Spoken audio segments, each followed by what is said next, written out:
நீ ஒரு 5 ஆண்டா கொடுறா, நான் வழிகாட்டிடுவேன். டேய் பனைமரமாடா போடுறா, இண்டஸ்ட்ரி தொழிற்சாலையை போடுறா, பனைமரத்தை இப்படி பயன்படுத்தணும்டா, டேய் வாழைத்தோப்பாடா வாழை மரத்தை இப்படி பயன்படுத்த, கரும்பாடா இப்படி பயன்படுத்துறா, ஆடு மாடா இப்படி போடுறா, ஆடு மாடு புழுக்க சாணியை தூக்குறா, அங்கே போகிறா 100 ஏக்கரில் உரக்கிழங்கு போடுறா. டேய் இந்த மீத்தேன் ஈத்தேனை நம்ம பூரித்தாமி ஈரக்கொலைய இதயத்தை நோண்டாண்டா, நிறுத்துறா, பயோகேஸ் போடா, வெளில போடா. இந்த மக்கிய ஆடு மாட்டு கழிவுலேருந்து தயாரிடா பயோகேஸ், எவ்வளோ வேணாலும் தயாரிடா. கற்றுக் கொடுத்துட்டு சேர்த்து போய் காப்பாற்றிடுவான் என் பூமியை. மோட்டர் பைக் கொடுப்பேன், அப்புறம் மகிழ் வந்து கார் கொடுப்பேன். அது ஃப்ரீயா கார் கொடுப்பேன்னு அவர் சொல்லவே இல்லையேங்க. இப்போ வீட்டுக்கு ஒரு லட்சியம் கார் அப்படின்னா அது எப்படி வரும்? வீட்டுக்கு ஒரு லட்சியம் எப்படின்னு அந்த கார் வாங்குற அளவுக்கு நம்ம பொருளாதாரம் உயரணும் அப்படின்னு அர்த்தம். அப்படி சொல்லல. எல்லாத்தையும் தப்பா திருச்சி பேசிக்கிட்டு அவதூறு பரப்பிக்கிட்டு, வீட்டுக்கும் ஒரு மோட்டார் சைக்கிள் வாகனம் உறுதியா இருக்கணும், காரும் தான் லட்சியம். அதுக்கான வசதி வாய்ப்பை உருவாக்குற அளவுக்கு பொருளாதார வளர்ச்சிக்கு வழியை உண்டா. இன்னொருத்தர் வந்திருக்காரு, அவருக்கு எதுக்கு வந்தோம்னே அவருக்கே தெரியல. அவருக்கே தெரியல. அவர் ஆமா சின்ன எதுன்னு கேட்டா முகம்ன்றவல எப்படி இருக்கு?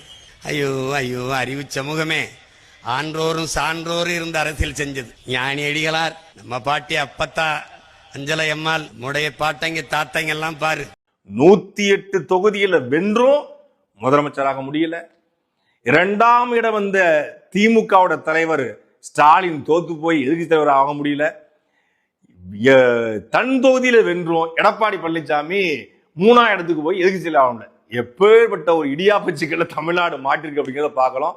இவரால முதலமைச்சராக முடியல, அவரால் எதிர்க்கட்சி தலைவர் ஆக முடியல, எடப்பாடியாலும் எதிர்க்கட்சி தலைவர் ஆக முடியல. இதுல அதிமுக என்ன சொல்றாங்கன்னா, வேலுமணி, CV சண்முகம், நன்னிலம் காமராஜ் அவர்கள் இவங்கெல்லாம் இணைந்து ஒரு 40 பேரை ஃபார்ம் பண்ணி நம்ம எதுக்கு வந்து எப்படியும் பவர்ல இருப்போம், 2011 இருந்து 2021 பவர்ல இருந்தோம், இப்போ 5 ஆண்டுகள் பவர்ல இல்ல, மீண்டும் நம்ம இன்னும் 5 வருஷம் காத்திருக்கணுமா, எல்லாருக்குமே ஏஜ் ஃபேக்டர் ஒரு ஆயிரும், கட்சியும் காப்பாற்றணும், அதிகாரத்தை தான் நம்ம இதான் பண்ண முடியும். அதனால அதிமுகவை தாவேக்காவும் இணைந்து இந்த கூட்டணியை உருவாக்க முடியாது, தேர்தலுக்கு பிந்தைய கூட்டணியா உருவாக்குவோம், பிஜேபி கூட்டணி வந்து வெளியே வந்து என்டிஏ கூட்டணி வந்து வெளியே வந்து நம்ம வந்து ஏன் தாவேக்காக ஆதரிக்க கூடாது, ஒரு பெரும்பான்மை அரசு அமைஞ்சிரும். ஏன்னா 108 தாவேக்கா இருக்கு, இவங்க கிட்டத்தட்ட நெருக்கி 47 இருக்காங்க. இந்த 108 47 அணிஞ்சா கிட்டத்தட்ட 155 இடங்கள்.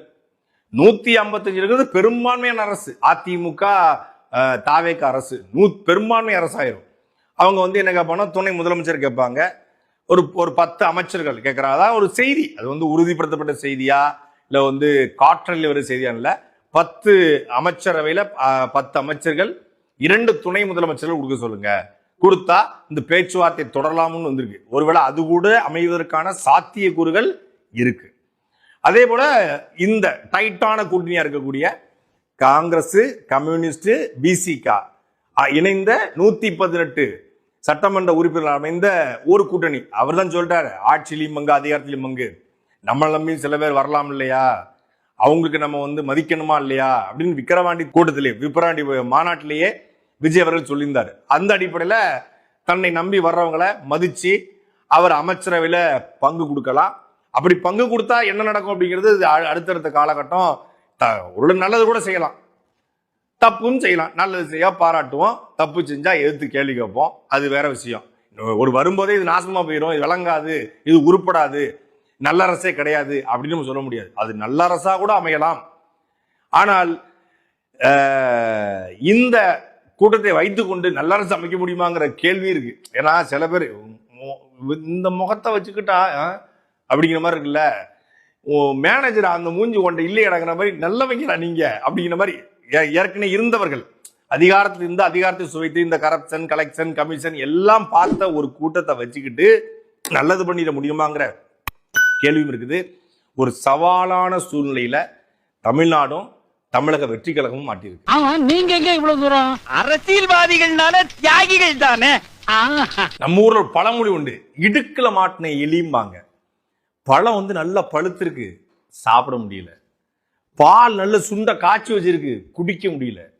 தேன் ஒழுகிட்டு இருக்கு, அந்த தேன் எடுத்து சாப்பிட முடியல. உணவு நல்லா பரிமாறப்பட்டிருக்கு, ஆனால் சாப்பிடுவதற்கு உடம்புல தெம்புல சாப்பிட முடியாத சூழலுக்கு தள்ளப்பட்டிருக்கோம்.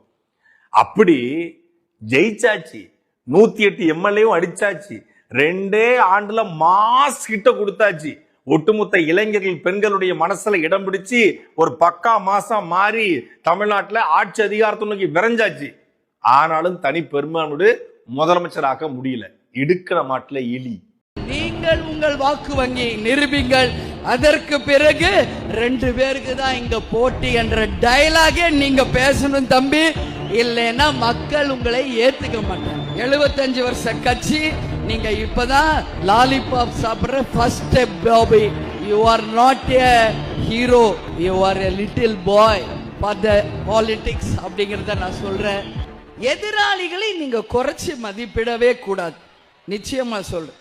கேப்டன் எப்படி துணிந்து தனித்து களம் கண்டு 2006 11 இடைத்தேர்தல் 2009 தேர்தலை சந்திச்சு தன்னுடைய வாக்கு வங்கியை நிரூபித்தாரோ, அது போல நீங்கள் உங்கள் வாக்கு வங்கியை நிரூபிங்கள், அதற்கு பிறகு 2 பேருக்கு தான் இங்க போட்டி என்ற டயலாகே நீங்க பேசணும் தம்பி.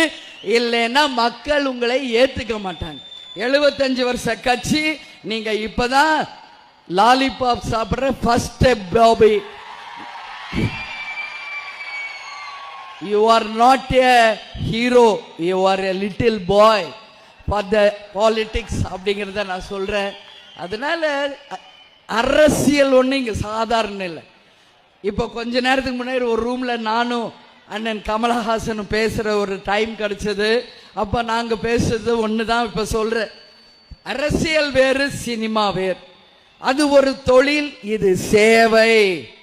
இது மக்களை அன்றாடம் நாம் நேசிக்க வேண்டும். களத்திலே இறங்கி மக்களுக்காக போராட வேண்டும். எங்கேயோ ஒரு இடத்துல உட்கார்ந்துகிட்டு சும்மா கை காட்டுறது கிடையாது அரசியல். களத்தில் இறங்கி மக்களோட மக்களாக இருந்த தலைவர்கள் தான் அரசியலில் வென்றிருக்கிறார்கள். இன்னைக்கு அண்ணன் ஸ்டாலின் நான் பார்க்கிறேன், தொடர்ந்து போயிட்டு இருக்காரு. ஒரு மீட்டிங் அந்த மாதிரி காலை நேரத்தில் வாக்கிங் போறாரு, மக்களோட மக்களை காஃபி குடிக்கிறாரு, மக்களோட மக்களை இயல்பா பழகிறார். அதுதான் ஒரு தலைமைக்கான மாண்பு. அதை தான் அனைவருமே கத்துக்கணும்.